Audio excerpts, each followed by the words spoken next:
அனைவருக்கும் வணக்கம். முதல்ல இந்த காணொளியை பார்த்து வருவோம். මම ජීවත් වෙන්න ඕනේ මම බේර ගන්න ඕනේ රජුට කියන්න ඕනේ අපේ ළමයි ඔක්කොම දෙවිල බේරලා ඔක්කොම බේර ගන්න ඕනේ. இந்த காணொளியில அந்த தமிழ் பெண்மணி கூறுறது, இந்த காணொளி யுத்த காலத்துல நடந்த இறுதிக்கட்ட யுத்தத்தில் நடந்த வீடியோ ஒன்று, காணொளி ஒன்று.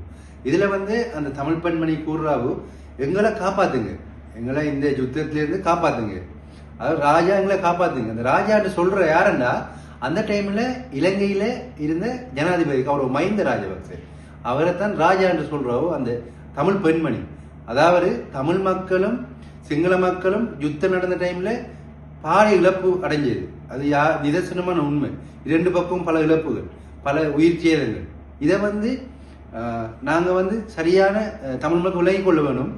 இதுவரைக்கும் நாங்க நிம்மதியா வாழ்றோம்டா கௌரவ மஹிந்த ராஜபக்ச அவர்கள் யுத்தத்தை நிறைவு செஞ்சதால் இதுவரைக்கும் நாங்கள் தமிழ்நாக்கள் நிம்மதியாக வாழ்ந்து கொண்டிருக்கோம். இதுவரைக்கும் வடக்கிலையும் கிழக்கிலையும் மாணவர்கள் கையில பெண் இருக்கிறதுக்கு காரணம் கௌரவ மஹிந்த ராஜபக்ச. இப்போதைக்கும் வடகிழக்குல இளைஞர்கள் மாணவர்கள் கையில பெண் இருக்கு. இல்லாட்டி யுத்த காலத்துல எல்லா களத்திலையும் சைனட் தான் இருந்தது என்பது அனைவரும் அறிந்த விடயம். அடுத்தது நம்ம பார்க்க போனோம்னா இப்ப இருக்கிற சிச்சுவேஷன், நம்மளுடைய சமுதாயமும் அப்ப 2009 இந்த சமுதாயம் சற்று கொஞ்சம் வேறுபட்டது. புது சமூக வலைத்தளங்கள் நம்ம டெவலப் ஆயிருக்கோம், அதாவது சமூக மட்டத்தில் நான் டெவலப் ஆயிருக்கோம். அப்ப நம்ம சாதாரணமா யோசிப்போம், 2009க்கு பிறகு தமிழ் மக்களுடைய வாழ்வாதாரத்துல இருந்து வளர்ச்சி அடைந்தமை தவிர வீழ்ச்சி அடையவில்லை. யுத்தம் முடிஞ்சது, யுத்தத்திலிருந்து நாங்க நிறைய இப்போதைக்கும் எங்களுடைய தமிழ் பிள்ளைகள் நிறைய பல்கலைக்கழகங்களை படித்துக் கொண்டிருக்காங்க, நிறைய உயர்தரமான வேலை வாய்ப்பில் இருக்காங்க. அதுக்கெல்லாம் இந்த காரணம் எதென்றால் யுத்தத்தை நிறைவு செஞ்சதெல்லாம் இதுக்கெல்லாம் நாங்கள் இப்ப நிம்மதியாக காரணம். அந்த யுத்தத்தை நிறைவு செஞ்சதுக்கு முதலாவது காரணி இருந்தவர் தான் கௌரவ மஹிந்த ராஜபக்ச. ஆகவே இதுவரைக்கும் தமிழ் மக்கள், தமிழ் இளைஞர்கள், தமிழ் யுவதிகள் அனைவரும் நிம்மதியான ஒரு வாழ்க்கை வாழ்றதுக்கு அடித்தளமிட்ட ஒரே தலைவர் மஹிந்த ராஜபக்ச.